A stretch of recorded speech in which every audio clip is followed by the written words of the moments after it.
한 해 동안 수고하셨습니다.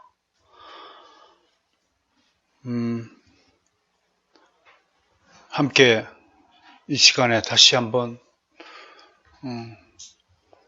여러분들에게 담임 목사로서 또 본이 되지 못했던 점이 있으시면 용서해 주시고, 또 새로운 믿음과 마음가짐, 결심을 가지고 더욱더 여러분들을 섬기며 살겠다고 고백하는 마음을 담아서 제가 먼저 여러분의 종이 되어야 되겠다 라는 마음으로 여러분들 앞에 이 말씀표를 공개하고 제시하였습니다.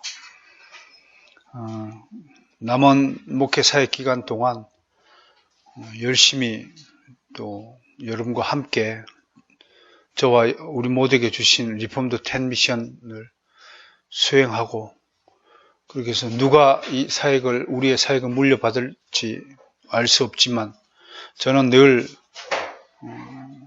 사적이거나 공적이거나 간에 공포해 왔던 것이 제 이름대로 제가 주인공이 되는 것이 아니라 늘 무대를 만들어 주는 제 사역을 다 함에 있어서 최선을 다할 것이다 라는 말씀으로 송구영신에 임하는 제 심정을 또 여러분께 전합니다.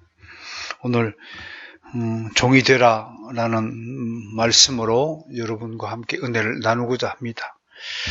여러분, 두목이라는 말 다 아실 겁니다. 근데 두목의 진짜 뜻이 무엇일까에 대해서는 생각해 본 사람이 별로 없을 것입니다. 한자로 머리 두자에다가 눈목자를 썼습니다. 한마디로 머리에 눈이 하나 더 달린 사람을 두목이라 하는 겁니다. 그 머리에 눈을 왜 주었냐면 세 가지 이유가 있습니다. 첫 번째, 남들보다 많이 보라고 눈 하나 더 주셨습니다. 두 번째, 머리에 눈을 달렸다고 하는 것은 멀리 보라고요. 멀리 보라는 뜻이 있습니다. 특히 얼굴에 달린 두 눈으로는 고개를 들어 하늘을 잘 못 봅니다. 근데 머리에 달렸으니까 하늘을 좀 보고 살라, 그런 숨은 뜻이 있는 겁니다. 세 번째, 두목의 눈은 통치자의 상징으로 주어진 눈입니다.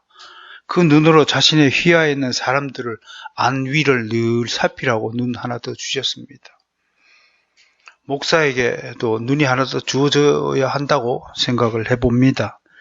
사람들은 모두 두목의 눈을 바라봄으로써 그 눈이 살아있는가 죽어 있는가 그거 살피면서 두목이 눈을 감고 졸고 있으면 그 집단은 망한 거지요. 늘 깨어 있어야 하는 것입니다. 그러므로 두목의 눈은 백성에게 중요한 위치와 기능과 역할을 하는 그런 상징적인 눈이 될 것입니다. 그런데 두목이 무엇일까, 뜻이 무엇일까 하고 사전 찾아보면 이렇게 되어 있어요. 좋지 않은 집단의 우두머리라고 정의되어 있습니다.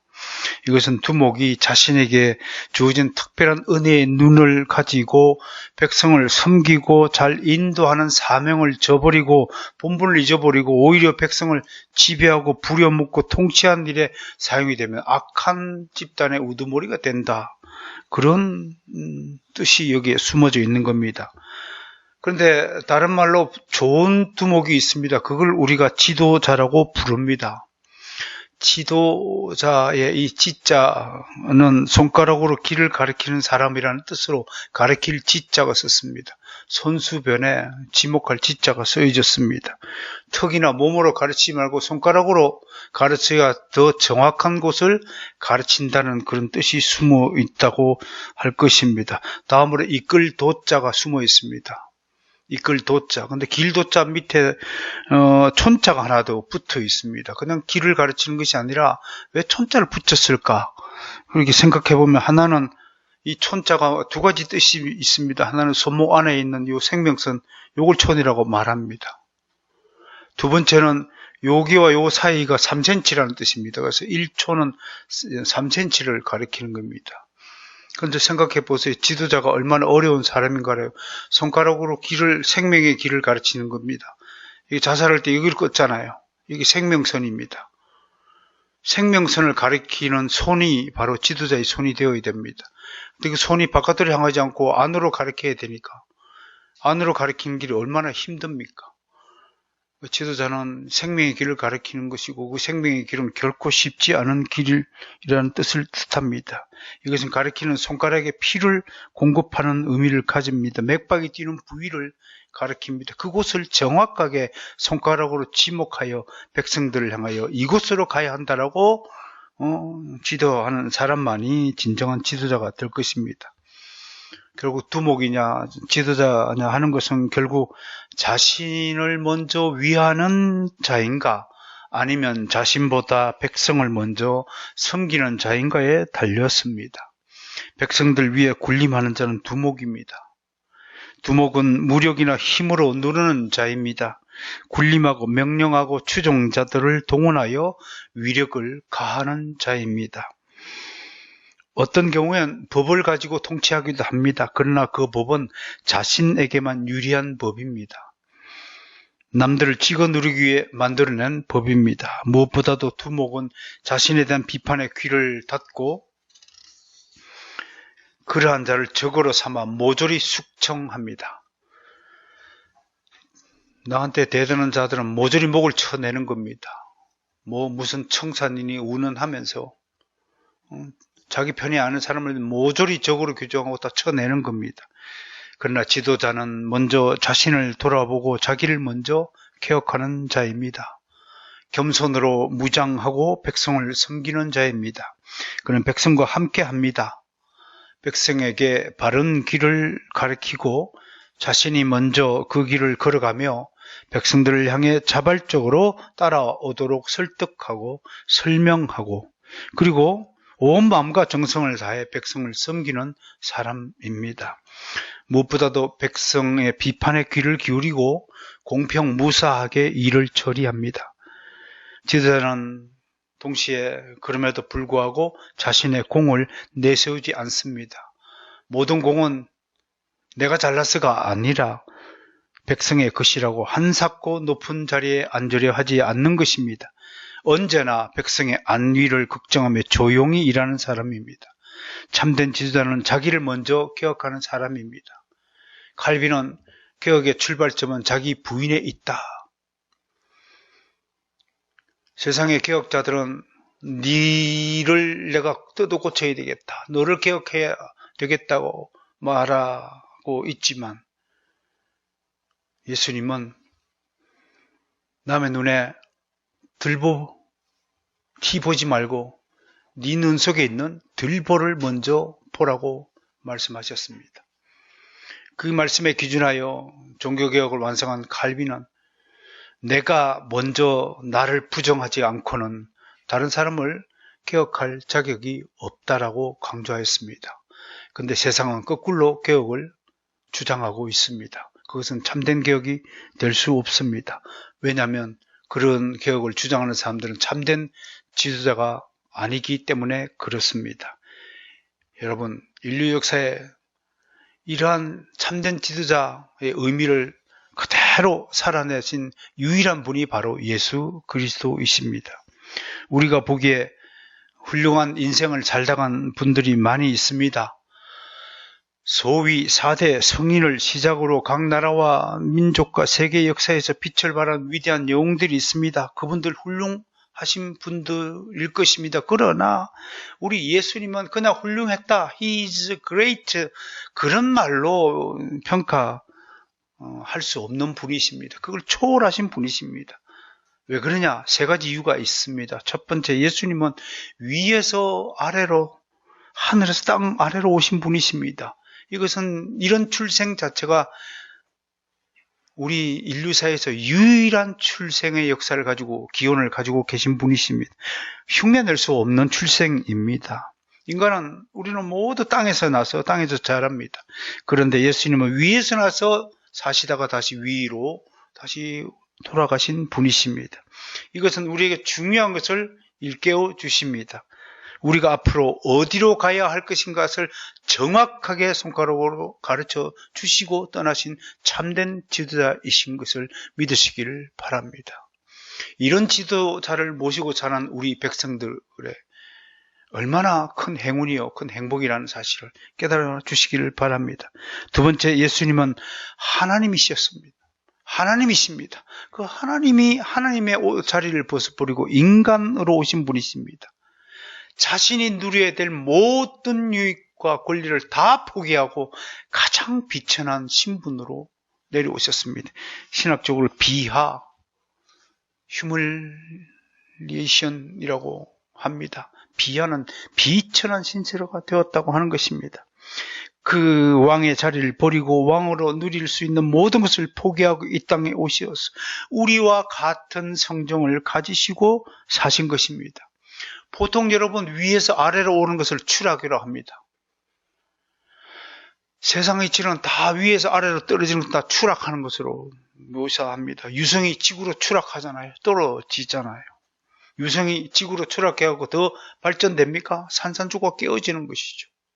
추락하는 것은 다 비참해지는 것입니다. 여러분 겨울 사는 눈사 때 보셨어요? 눈사 때 그 아름다운 눈이 어느 날 갑자기 확 쏟아져서 추락하고 있잖아요. 나뭇잎이 왜 떨어집니까? 추락하는 겁니다. 모든 물건은 만류인력의 법칙에 따라서 아래로 떨어집니다. 그런데 이 아래로 떨어진다는 것은 좋게 된다는 의미가 아닙니다. 나쁘게 된다는 것을 의미합니다. 하나님이 위에서 이 땅으로 아래로 떨어져 비하하셨다는 것은 좋은 의미가 아니라 나쁘게 되었다고 하는 것입니다. 고귀한 사람이 비천한 신세가 되었다고 하는 것입니다. 그런데 이 휴밀리티라는 비하라는 단어에는 여러분 휴밀리티 리에이션이라는 비하라는 단어에는 휴밀리티라는 겸손이라는 뜻이 담겨 있습니다. 예수님은 비하하심과 동시에 겸손을 우리에게 선물하신 것입니다. 그러므로 그리스도인들에게 겸손은 의무입니다. 교만은 하나님을 대적하는 겁니다. 예수님의 마음을 아프게 하는 것입니다. 예수님의 본성이 겸손이셨습니다. 겸손하지 않은 사람은 지도자가 아닙니다. 자기 잘못을 인정하지 않은 사람은 겸손하지 않은 사람이기 때문에 자기 잘못을 인정하지 않고 고개를 빳빳하게 들고 내가 무엇을 잘못했느냐는 식으로 오히려 항변하고 대적하는 자일 것입니다. 겸손하지 못하면 다른 사람을 섬기지 못합니다. 세 번째로 예수님은 이 땅에서 공생의 기간 동안에 오직 약자들의 편이셨습니다. 제일 먼저 병든 자가 있으면 달려가셨습니다. 제일 먼저 소외된 자를 찾아서 위로하셨습니다. 그 대낮에 가늠하다가 잡혀온 그 여인을 들어 돌을 더 쳐서 죽이려고 하니까 예수님이 탁 나타나셔가지고 너희 가운데 죄 없는 자 돌을 들어 저 여자를 치라. 여러분 우리는 죄인이라는 사실을 잊지 마셔야 됩니다. 죄인이 내 권리를 주장한다는 것은 그건 어불성설입니다. 그러므로 죄인의 의식을 가지면 다른 사람의 모든 것이 다 이해가 되고 용서가 되는 겁니다. 내가 옳다고 생각되는 순간 자칭 내가 의인이라고 생각하는 순간 다른 사람을 미워지게 하고 다른 사람을 평가하고 저희는 어떻니 저떻냐고 하는 것이 되는 겁니다. 예수님은 다른 사람을 폄하하거나 자기 자신의 하나님이 있음에도 자기 자신의 의로움을 내세우지 않았습니다. 자기의 공은 다 감추고 하늘에 계신 아버지께 모든 공을 돌리셨습니다. 내가 하는 말은 내가 하는 것이 아니라 하나님 아버지께서 내게 주신 것을 다 그대로 전한다고 하신 분이십니다. 사마리아 사람들 다 사람들이 개 돼지 취급할 때도 예수님은 직접 찾아가고 그들을 먼저 돌보신 분이십니다. 예수님은 그러신 분이십니다. 이것이 참된 지도자라는 명백한 증거가 될 것입니다. 무릇 지도자들은 백성을 불쌍히 여기고 그들의 눈물을 닦아주는 사람입니다. 못된 두목은 자신의 궁궐에 앉아 호식하지만 참된 지도자들은 자신의 배보다 백성의 배를 먼저 배불리 먹이는 사람입니다. 제가 없는 돈 해가지고 모자를 15개 샀어요.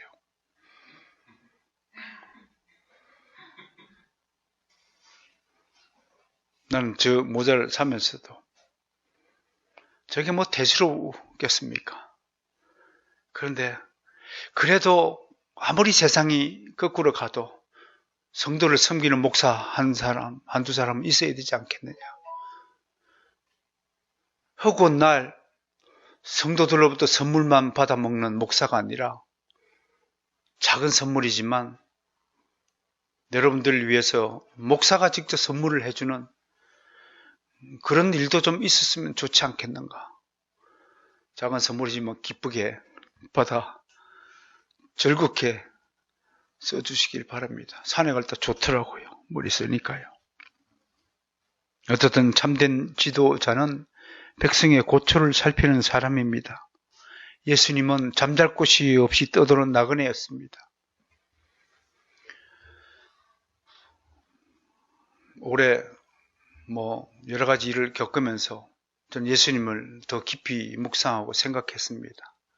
야, 예수님은 정말 산길을 걸어가다가 돌을 베개로 삼아 주무셨던 분이지 않습니까? 그에 비해서 나는 너무 배부르고 너무 호화호식하는 사람이구나 라는 생각을 한번 하면서 눈물도 흘려 보았습니다. 참 안타깝게도 이 세상이 모두가 두목이 되고 싶어하는 사람들로 가득 차 있는 것 같습니다. 누구도 남을 섬기려 하지 않습니다. 다 잘나고 똑똑했어요. 다른 사람의 충고나 조언을 들으려 하지 않습니다. 너만 아냐? 나도 그 정도는 안다. 이런 세상이 되었습니다. 무엇보다도 누구도 하나님을 인정하려 들지 않습니다. 어떤 학자가 무신론의 극대화 시대다 라고 말한 것에 대해서 저도 동의합니다. 미신은 물론이고 무신론자들의 동무대가 시작된 것 같습니다. 근데 곰곰이 생각해 보니까 이들이 특징들이 있습니다. 이들은 자기 편은 자기들끼리는 연대하고 힘을 똘똘 합칩니다. 그리고 자신들의 세상을 지지하지 않는 모든 사람들을 적으로 규정하고 대항하고 척결합니다. 비하 구분을 명확하게 합니다. 그것을 개혁이라고 이름 붙이고 자신들의 힘을 과시합니다. 이들이 추구하는 세상은 무엇일까요? 한마디로 저는 하나님 없는 세상이다. Fatherless world. 아버지 없는 세상을 좀 추구하고 있는 것입니다. 아버지 없는 세상 자식들은 불효자식들의 세상입니다. 옛날 어르신들은 호로 자식이라고 그랬습니다. 호로가 뭐냐면 오랑캐라는 뜻입니다. 오랑캐 자식입니다. 부모를 인정 아버지가 없다는데요. 자신들의 세상에 아버지 하나님이 개입하면 골치가 아픈 일들이 생기기 때문에 의도적으로 피하는 겁니다. 하나님이라는 거울에 자신을 딱 비춰보면 자신들의 속에 품은 더러운 생각들이 아주 의롭지 못한 목표와 의도들이 다 드러나기 때문에 하나님이라는 거울을 치우고자 하는 것입니다. 어둠에 속한 자는 빛을 무서워하는 법입니다. 귀신에 속한 자는 성령에 속한 자를 마주 대할 수가 없는 것과 같은 이치입니다. 하나님이라는 진리가 자신들의 삶의 기준이 된다면 모조리 뜯어고치고 자신들이 잘못됐다는 것을 인정해야 되기 때문에 그러한 간섭을 당하기 싫어서 자꾸 하나님을 밀쳐내는 겁니다. 교회를 부수고자 하는 겁니다. 개독교훈을 하면서 입에 침을 튀기며 저주합니다. 그런데 문제는 하나님을 대항하기 위해 가시적으로 연대하고 연합하지만 결국에는 서로 분쟁하고 분열하게 된다는 것입니다. 왜냐? 이 사람들의 행동 양성에는 정확한 기준과 원칙이 없기 때문에 그렇습니다. 이들이 표방하는 행동 양식은 한마디로 그때 달라요 입니다. 그러나 이런 행동 양식은 어느 정도가 지나면 서로 부딪히기 마련입니다. 늘 강조하지만 2 더하기는 4인데 이 답이 그때 달라지면 아주 문제가 크게 생기는 겁니다. 불변의 법칙이 없는 세상에서 어떻게 불변의 진리가 유지되고 안전을 바랄 수 있겠습니까? 시시때때로 자신의 인생의 기준이 변한다면 무엇을 기준으로 살 수 있습니까? 서로 생각이 다르고 주장이 다르고 법칙이 다른데 어떻게 화합할 수 있습니까? 나는 4라고 너는 3이라고 한다면 누가 옳고 그런 것입니까? 서로 답이 달라도 살 수 있는 것입니까? 만약에 A가 B에게 20을 주고 한 달 있다 20을 주고 그 다음 달에 갚으라고 했는데 30밖에 안 갚으면 여러분 이게 온전한 세상이 될 수 있습니까? 살인나지 않겠습니까? 2 더하기는 3이라고 주장하는 사람은 난 35 갚으면 되는 거야 라고 주장하면 이게 억지지, 이게 말이 되는 겁니까? 그런데 불행히도 지금 세상은 이런 주장을 서로 하면서 내가 옳다라고 우기고 있는 세상이 되었다고 하는 것입니다. 결과가 무엇이겠습니까? 분쟁이요, 불화요, 멸망이라는 거 할 것입니다. 무엇보다도 오늘의 세상은 모든 자아가 독립과 독특한 위치와 권리를 주장하는 세상이 되었습니다. 한마디로 이 세상을 자아 중심의 세계라고 합니다. 에고센트리드 월드라고 부릅니다.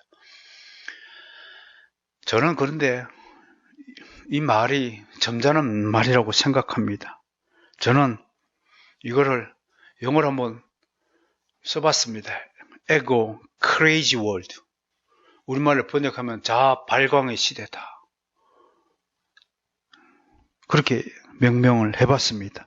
이 말은 세상의 중심이 하나님이 아니라 각자 자기에게 있다. 자아 중심이라는 뜻입니다. 자아 중심은 한 5가지 특징이 있습니다. 첫째, 자아 중심은 자기를 높이는 사상입니다.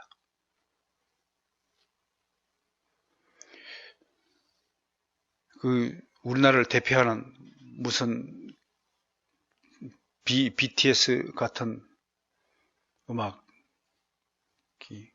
전 세계 유행을 한다 봅니다. 물론 저는 제 취향이 아닙니다. 그런 음악을 저는 죽었다 깨어나도 지지할 수 없습니다. 그래요. 저는 그렇다 치는데 그거보다 더 중요한, 내가 지지할 수 없는 중요한 이유가 있습니다. 왜냐하면 모든 가사의 주어가 I입니다. I. 나를 강조하는 겁니다. BTS 아이들이 부르는 노래말에는 하나님이 없습니다. 내가 중요한 겁니다. 다이너마이트가 어떻다고요? 자기가 높은 곳에 올라 자기를 빛내고자 하는 사상입니다. 이들의 특징은 자아를 강조하지만 정작 홀로 서기는 못합니다. 마치 귀신들처럼 늘 떼를 지어 몰려다닙니다. 이 자아 중심의 사람들이 한 곳에 모여 바벨탑을 쌓아놓고 자기 이름들을 높이고자 했을 때 하나님은 이들의 대적을 심판하시고 이들을 온 땅에 흩으셨습니다. 두 번째로 자아 중심은 대접받고자 하는 사상입니다. 자기를 높이는 자는 다른 이를 섬기지 못합니다. 불행히도 자기 중심자의 눈에는 모든 타인이 적으로 보이고 경쟁자로 보이지만 하나님 중심주의자의 눈에는 모든 이가 섬겨야 할 하나님의 지체들로 보인다는 것입니다. 이것이 완전히 다른 겁니다. 예수님이 뭐라고 말씀하셨나요? 대접받으라고요? 아니요. 남을 대접하는 사람이 되라고 가르치셨습니다. 오늘 주신 말씀 다시 한번 읽습니다. 시작. 너희 누구든지 어뜸이 되고자 하는 너희 종이 되어야 하리라. 종은 대접받는 자가 아닙니다. 대접하는 사람입니다. 섬김을 받는 자가 아닙니다. 섬기는 사람입니다. 2021년도 우리 모든 성도님들이 다른 지체들을 잘 섬기는 한 해가 되었으면 싶습니다. 세 번째, 자아중심은 자기 영역을 피시하고 자기 왕국을 건설한 사람입니다. 물론 하나님은 모든 사람에게 각자가 이 땅에서 누려야 하는 분깃을 주셨습니다. 이 분깃이 각자에게 주어진 삶의 분량입니다. 그러나 자아중심의 사람은 이 분깃에 만족하지 못하고 계속해서 남의 영역을 빼앗아서 자기 영역에 채우려고 하는 사람입니다. 그래야 결국은 자신의 왕국을 건설하고 자신의 왕국에서 왕노릇하는 자입니다. 떵떵거리고 명령하고 갑질하는 사람이 자아중심의 사람입니다. 네 번째, 자아중심은 분쟁하는 자입니다. 자아는 독립적이지만 동시에 독립이라는 것은 다른 자와 대립하는 존재라는 뜻입니다.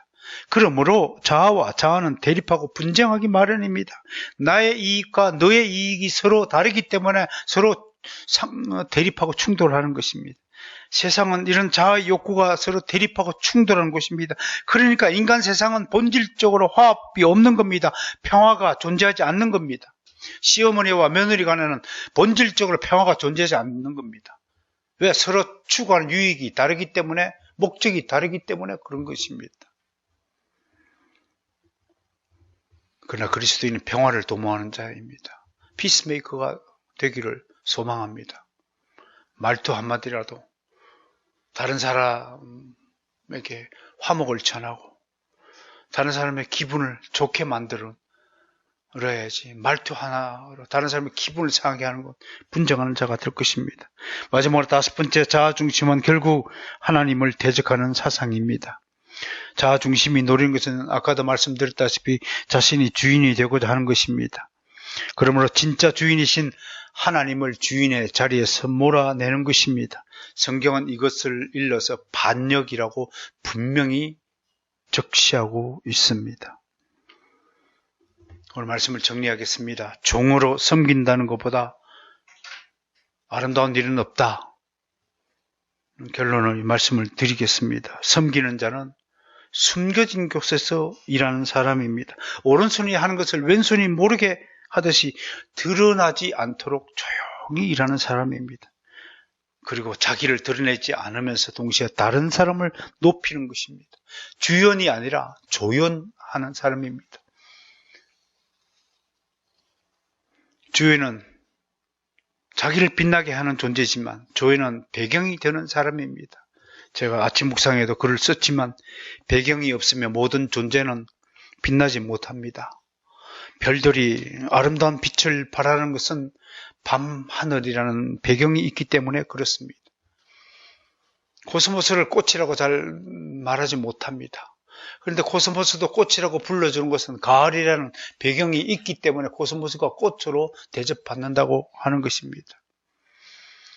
여러분, 그리스도인은 정말 세상 가운데 있을 때 고집세고 무지하고 못나고 병들고 상처받고 아무튼 지지리도 문제들이었습니다. 그런데 우리가 왜 위대하고 보입니까? 예수 그리스도는 배경이 있기 때문에 우리가 그리스도의 빛을 받아서 우리가 빛나는 존재가 된 것이라는 사실입니다. 그리스도인은 다른 사람의 조인이자 배경이 되어 섬기는 저희 자리에 머무는 사람입니다. 2021년도 표로 종이 되라 라고 주어졌습니다. 종은 한 주인에게 순종할 의무를 가진 남자와 여자다 라고 사전에서 그렇게 되어 있습니다. 성경 시대에는 주인의 재산이었습니다. 그리고 주인의 재량권 안에, 주재권 안에 소속된 노예였습니다. 이게 종입니다.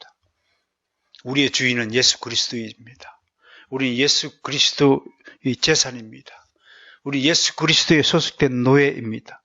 그러므로 그리스도인은 하나님의 종으로서 신분과 위치와 사명을 잃어버리지 말아야 합니다. 무엇보다도 종은 조금 전에도 사전상 의미를 말씀드렸다시피 한 주인을 섬기는 사람입니다. 두 주인이 아닙니다. 그리스도와 세상을 동시에 섬기는 자는 그 사람은 진정한 종이 아닙니다. 이제 우리는 세상을 과감하게 버려야 합니다. 토저 목사님이 강조하셨잖아요. 이 둘을 동시에 섬기는 자가 가련한 잡종이요 박쥐 같은 존재라고. 낮에는 새요 밤에는 쥐가 되는 것. 세상에는 세상 사람이요 교회만 오면 신자인 척하는, 더 이상 이런 야누스 같은 두 얼굴을 가진 그리스도인 행세를 마감해야 합니다. 결단해 주시기를 바랍니다. 정말로 참된 주의 종이 되어야 할 것입니다. 무엇보다도 특히 그리스도인은 어려움에 닥쳤을 때 그 역할과 기능이 돋보여야 합니다. 특히 코로나19로 온 세상이 어려울 때, 이럴 때일수록 그리스도인은 자신의 안위보다 다른 사람을 더욱 섬겨야 합니다. 물론 개인적으로 청결 유지를 하고 방역 지침을 철저히 준수해야 되지만, 그러나 그 차원을 넘어서 내가 코로나에 걸리지 않아야 되겠다는 소극적 자세를 뛰어넘어서 혹여라도 확진이 되어서 고생하는 사람들에게 다가가서 내가 무엇을 도와드릴까? What can I do for you? 라는 적극적인 섬김의 자세가 그리스도인에게 필요한 것입니다. 그럼에도 어떻습니까? 지금의 우리의 모습들은 코로나에 걸리지 않기 위해 그저 전전긍긍하는 모습만 가지고 있습니다. 내 이웃을 내 몸처럼 사랑하라 라는 주님의 말씀은 우리 그리스도인에게 변하지 않는 진리여야 합니다. 생활 법칙이어야 합니다. 그리스도인은 그 누구도 나를 위해서 내 인생을 투자할 권리가 없는 사람임을 여러분 모두가 다 지각하고 인정하실 것입니다. 사도 바울은 나보다 남을 낮게 여기라고 하였습니다. 기독교 정신은 종의 정신입니다. 종의 사상입니다. 2021년도 또 이 표를 가지고 우리 모두 한 단계 업그레이드된 그런 멋진 신앙이 되기를 주 여러분 축원합니다.